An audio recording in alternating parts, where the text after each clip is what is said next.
Bismillahirrahmanirrahim. Alhamdulillahirabbil alamin.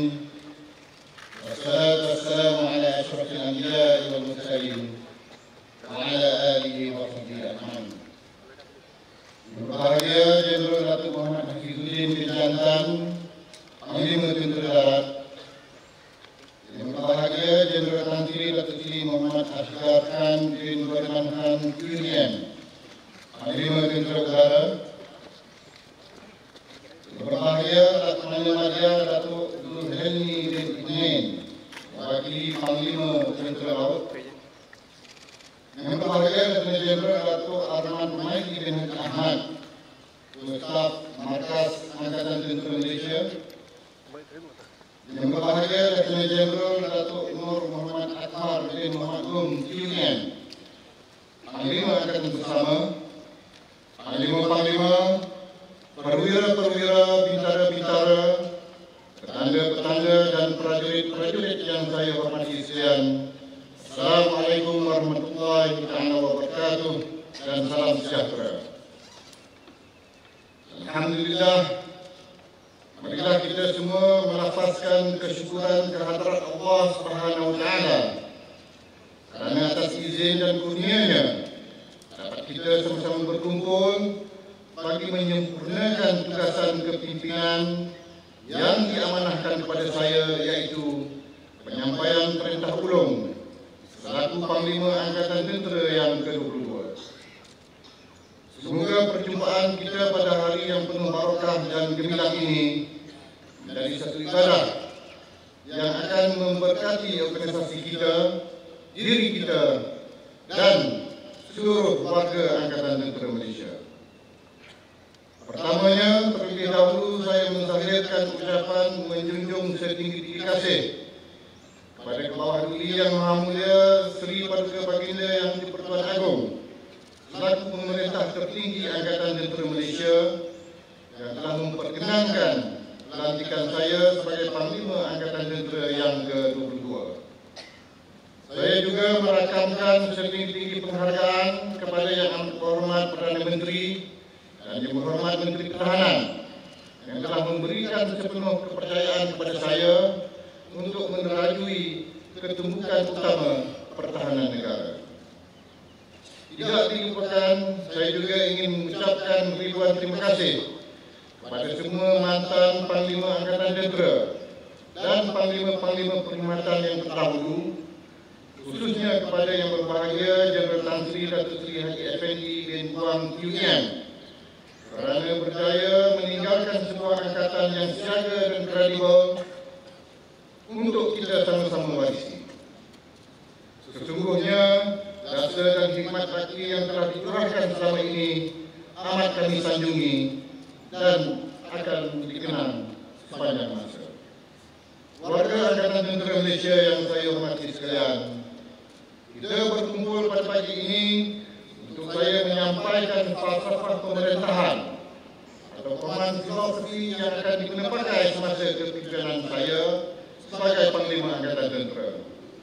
Falsafah pemerintahan ini saya zahirkan berdasarkan pengetahuan, pengalaman dan latihan yang telah saya lalui selama 36 tahun dalam perkhidmatan. Bagi saya, falsafah ini sangat penting untuk dihayati kerana ia akan menjadi panduan dan rujukan pada semua panglima dan pemerintah untuk diterjemahkan dalam setiap pelaksanaan tugas, amanah dan direktif agar ia selari dengan landscape arsitektur pemerintahan saya. Sesungguhnya, usaha mempertahankan kedaulatan dan keselamatan negara adalah suatu kewajipan yang perlu kita laksanakan. Dunia hari ini sedang mengalami revolusi yang dramatik dan bergerak pantas menuju ke arah interdependensi global yang dirangsang oleh sinerio ketidaktentuan keselamatan yang merencam. Semestinya, landscape ini mempengaruhi kestabilan politik dan menjadikan perpecahan geopolitik semakin sukar dikawal sehingga negara-negara kuasa besar bebas melakukan apa sahaja untuk mencorakkan landscape persekitaran keselamatan dunia. Tanah air kita Malaysia berkongsi sempatan daratan, maritim dan udara dengan pelbagai negara di rantau Asia Tenggara. Implikasinya, Malaysia perlu mengelola hubungan antarabangsa yang kompleks dengan negara-negara luar dan dalam masa yang sama perlu melindungi kedaulatannya. Dalam memahami konteks ini, pendekatan diplomasi ketenteraan amatlah penting untuk diimplementasikan dengan menjalin kerjasama yang rapat, sama ada dalam kerangka hubungan dua hala ataupun bilateral ataupun pelbagai hala ataupun multilateral. Hubungan antarabangsa dan kerjasama ketenteraan dapat memberi impak yang bermanfaat, sama ada dari aspek pembangunan teknologi ketenteraan, latihan dan keselamatan serantau. Dalam masa yang sama, negara kita juga berhadapan dengan ancaman bukan tradisional yang bersifat hybrid, seperti ancaman keganasan, perdagangan manusia, ancaman cyber, radikalisme, kegiatan jenayah antarabangsa, pencemaran alam yang memberi impak kepada perubahan iklim, serta ancaman keselamatan kesihatan yang tidak terjangka. Bagi menangani senario keselamatan semasa dan akan datang, Kertas Putih Pertahanan telah memutuskan agar Malaysia memiliki sebuah angkatan masa hadapan yang bersepadu, tangkas dan berfokus menjelang tahun 2030. Ia bertujuan mewujudkan sinergi 3 rintang berpadu dalam mempertahankan kedaulatan negara, keutuhan wilayah dan kepentingan Malaysia. Untuk itu, Angkatan Tentera Malaysia telah melancarkan dokumen strategi tertinggi, iaitu Strategi Ketenteraan Negara 2.0 pada 26 September 2022 yang lepas. Warga Angkatan Tentera Malaysia sekalian, berdasarkan sinergi keselamatan yang telah saya nyatakan tadi, serta keinginan tinggi Angkatan Tentera Malaysia untuk menjadi sebuah angkatan masa hadapan, maka itu saya membina 4 persoalan pemerintahan yang berkisarkan kepada cabaran-cabaran yang akan kita lalui dan apakah bentuk reformasi dan transformasi yang perlu kita pacu dalam tempoh 7 tahun akan datang sehingga tahun 2030 seperti berikut. Pertama, bagaimanakah kita akan menjadi perisai negara bagi mempertahankan kedaulatan, keutuhan wilayah dan melindungi kepentingan negara dari semua ancaman melalui pelaksanaan operasi. Kedua, bagaimanakah kita akan memperlengkap, mengurus dan melatih satu ketumbukan angkatan masa hadapan yang seiring dengan perubahan teknologi dan inovasi sistem persenjataan yang pesat berubah. Ketiga, bagaimanakah kita memperlengkapkan modal insan bagi menghadapi cabaran-cabaran kehidupan, status sosial yang semakin terbuka dan kompleks, seperti mengurus dan mentadbir angkatan sambil memberi keutamaan kepada kesejahteraan dan kualiti hidup warga Angkatan Tentera Malaysia. Yang keempat, apakah peranan yang perlu kita mainkan dalam memenuhi harapan rakyat dan negara ketika berhadapan dengan pelbagai cabaran semasa dan mendatang. Warga Angkatan Tentera Malaysia sekalian, bagi menjawab 4 persoalan tersebut, Angkatan Tentera Malaysia perlu memberi perhatian yang serius kepada 4 teras falsafah pemerintahan saya seperti berikut. Teras pertama, memperkasakan keupayaan dan kesiagaan menuju angkatan masa hadapan. Berdasarkan Kertas Putih Pertahanan, Strategi Ketenteraan Negara telah memberi manifestasi baharu terhadap peranan utama dan sekunder Angkatan Tentera Malaysia sebagai perisai negara. Bagi melaksanakan peranan utama dan sekunder ini dengan cekap dan berkesan, Angkatan Tentera Malaysia perlu melakukan pendekatan berstruktur secara menyeluruh yang memacu aspek peningkatan keupayaan dan kebolehan melaksanakan operasi secara bersama dengan berkesan. Aspek ini menjurus kepada kemampuan melaksanakan tugas yang berorientasikan misi dan menggunakan teknologi semasa dengan memberi penekanan kepada keupayaan tindak balas angkatan yang didukung oleh sistem logistik yang mapan. Semua tindakan ini bertujuan membolehkan Angkatan Tentera Malaysia berupaya mempertahankan dua wilayah secara serentak. Oleh yang demikian, bagi memacu teras pertama dengan terancam, saya berkehendakkan 3 gerak tindak berikut dilakukan. Gerak tindak yang pertama, penubuhan jawatankuasa pembangunan Angkatan Masa Hadapan.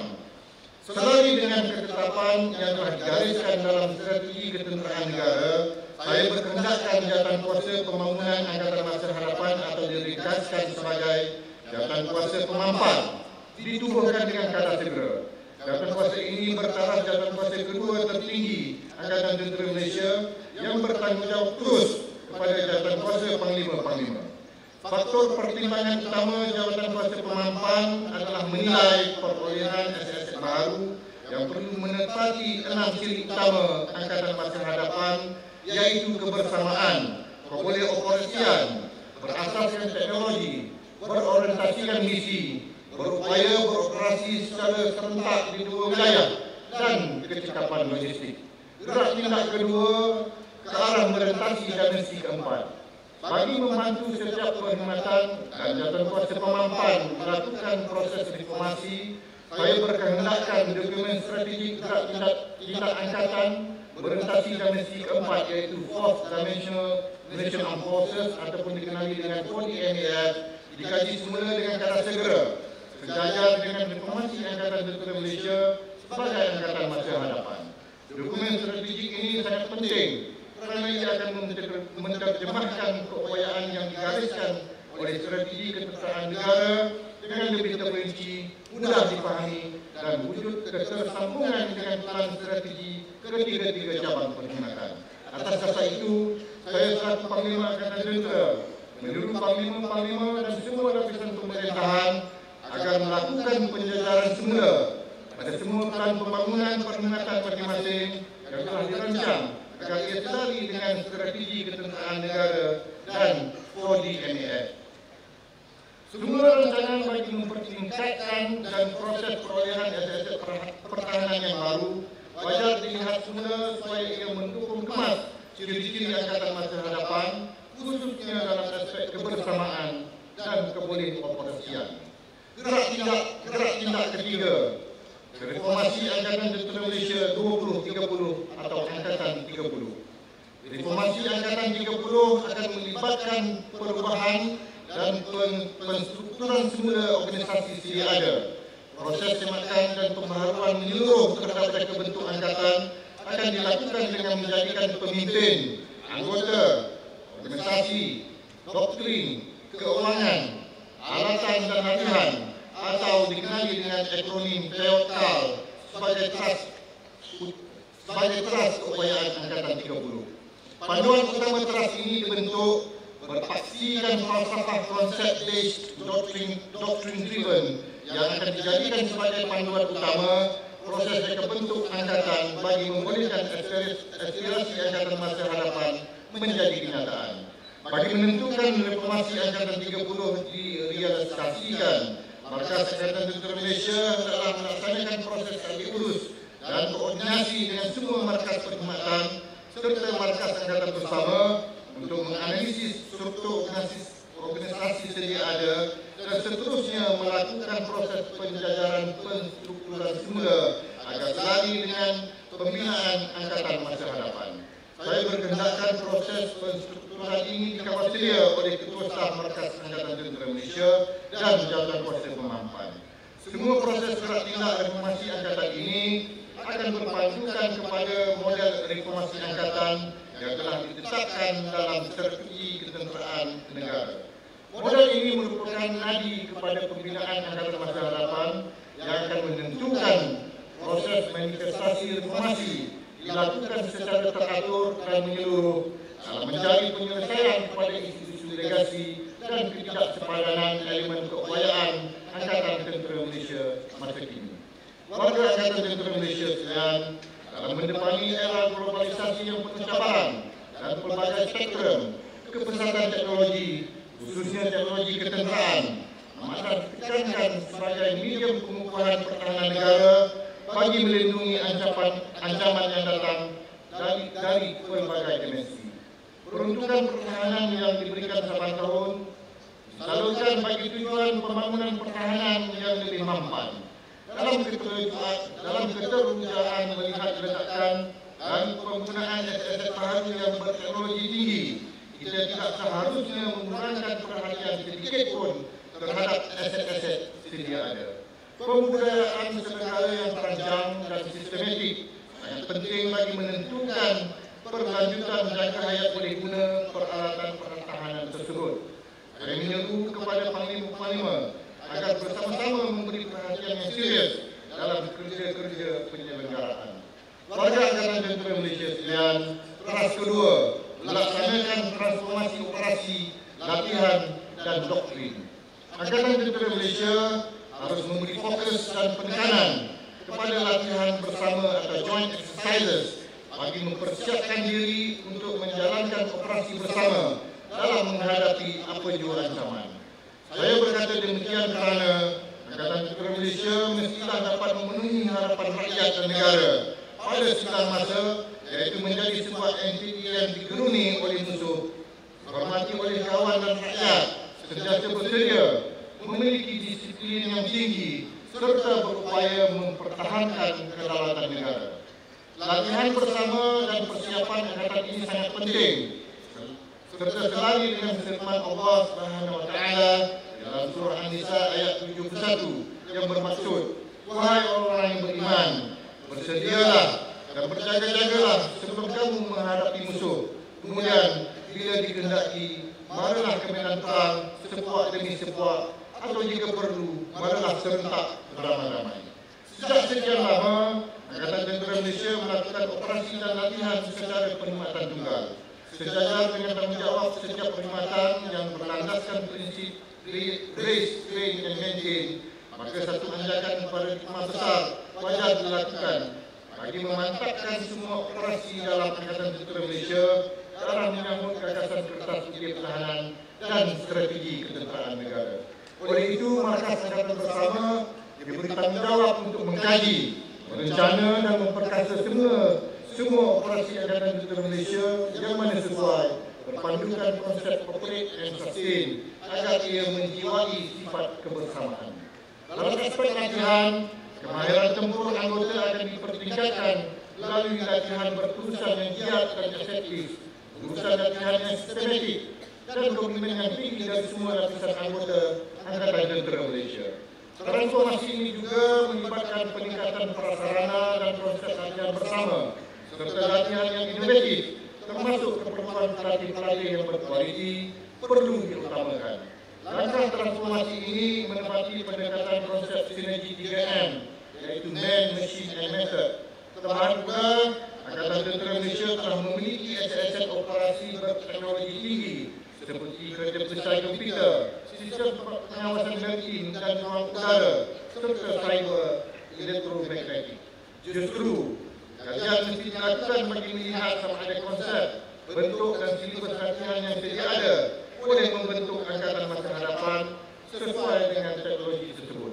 Sesamping itu, usaha yang berterusan telah dibuat bagi menyemak, mengkaji dan mengemaskini doktrin, dasar serta peraturan agar ia tidak ketinggalan zaman. Dalam hal ini, doktrin-doktrin latihan yang terkini berdasarkan persenjataan sedia ada dan geografi negara perlu dibuat serta dikeluarkan oleh setiap jalur perkhidmatan. Warga Angkatan Tentera Malaysia sekalian, teras ketiga, mengikap modal insan angkatan yang politis dan progresif secara holistik. Saban hari kita menyaksikan adanya sebilangan anggota Angkatan Tentera Malaysia yang terlibat dalam kes-kes pencemaran disiplin seperti salah satu jenayah, budaya toksik, berjiwa rancu, konflik disiplin dan sosial, serta hilang arah pandu sahaja diri. Semua perlakuan ini boleh menjejaskan nama baik dan imej angkatan yang mulia ini. Oleh yang demikian, tiba masanya untuk kita mencari jalan penyelesaian terbaik terhadap permasalahan ini. Saya mahukan solusi paling tepat dan efektif dalam keperluan menggilap aspek modal insan secara menyeluruh supaya ia menjadi positif, progresif dan kukuh serta dibudayakan dalam kehidupan harian. Saya berkehendakkan panglima-panglima perkhidmatan menggunakan pendekatan yang holistik, seimbang dan bertata nilai dalam menggilap modal insan angkatan. saya ingin memetik kata-kata mantan Perdana Menteri Malaysia Tun Abdullah Haji Ahmad Madawi. We don't want a situation where we have first-class facilities or infrastructures, but third-class mentality. Justru, bagi melahirkan warga bermodal insan kelas pertama, berpaksikan nilai akhlak yang murni, berdaya tahan, dan berpengalaman tinggi, 3 strategi utama berikut perlu dilaksanakan dan diperkasakan. Pertama, mempertingkatkan keupayaan dan ilmu pengetahuan dalam bidang teknikal.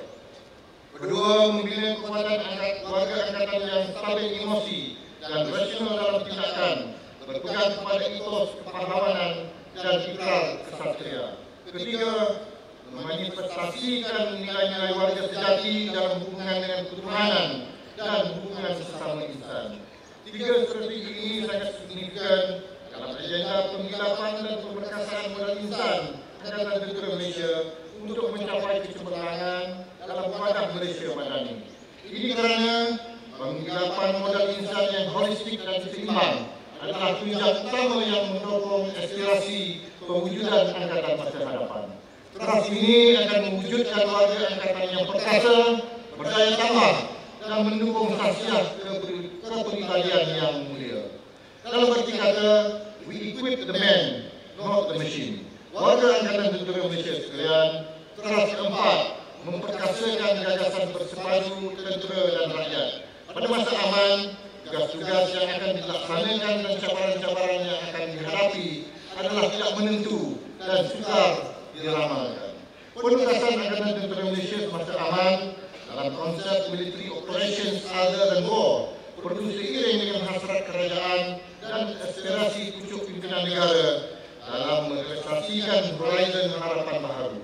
Oleh itu, saya berkehendakkan Panglima-Panglima dan semua perangkat pemerintahan melaksanakan tugas memberi bantuan kepada rakyat dan kerajaan ketika dilanda musibah bencana, khususnya dalam mengatur gerakan aset-aset pertahanan yang berkaitan. Angkatan Tentera Malaysia perlu membuktikan akan beri pentingnya peranan kedudukan ini dalam instrumen kuasa negara. Dalam masa yang sama, hubungan dan kerjasama dengan semua kementerian, Polis Diraja Malaysia dan semua agensi awam yang lain, sama ada di dalam atau di peringkat antarabangsa, perlu diperkukuhkan. Memetik frasa kata daripada Field Marshal Sir Tun Gerald Trembler, the answer to the uprising lies not in pouring more troops into the jungle, but in the hearts and minds of the people. Selain daripada itu, kita juga mempunyai ketumpukan askar wataniah dan pasukan sukarela yang berada di setiap negeri. Kita harus akui bahawa askar wataniah sama ada simpanan angkatan tetap ataupun sukarela adalah media perantara yang terbaik dalam mengeratkan hubungan tentera dan rakyat. Maka itu, Angkatan Tentera Malaysia perlu melihat semula atau gerak askar wataniah dan sukarela khususnya dalam konteks military operations other than war. Bagi memastikan kerjasama ini dilaksanakan dengan terancang, kita perlu melihat dengan serius usaha-usaha memperkasakan angkatan askar wataniah dan sukarela di bawah payung sinergi elemen whole of government and whole of society. Justru dasaran polisi perbuatan askar wataniah dan sukarela perlu diperkukuhkan serta diperakui. Panglima-panglima, perwira-perwira, bintara-bintara, petanda-petanda dan prajurit-prajurit yang saya hormati sekalian, saya percaya dengan pelaksanaan 4 keras falsafah pemerintahan yang saya nyatakan tadi, nescaya Angkatan Tentera Malaysia akan menjadi sebuah organisasi yang mendukung semangat kebersamaan dan tidak menyongsong arus secara sendiri.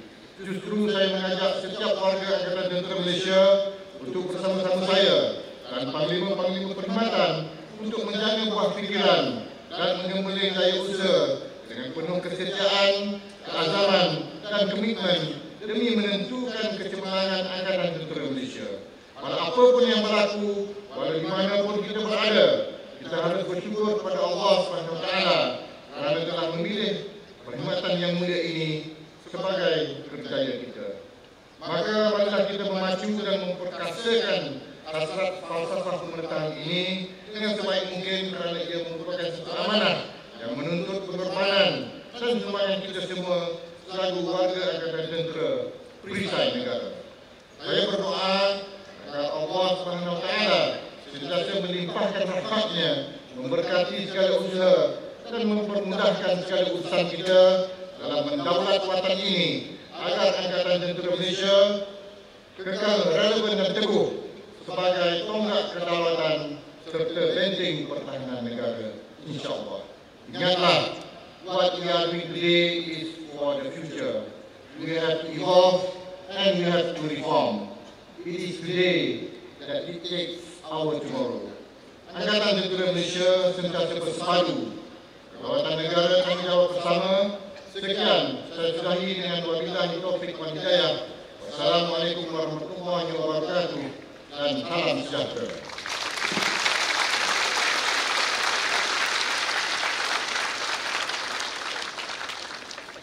Terima kasih kepada Panglima Angkatan Tentera di atas keputusan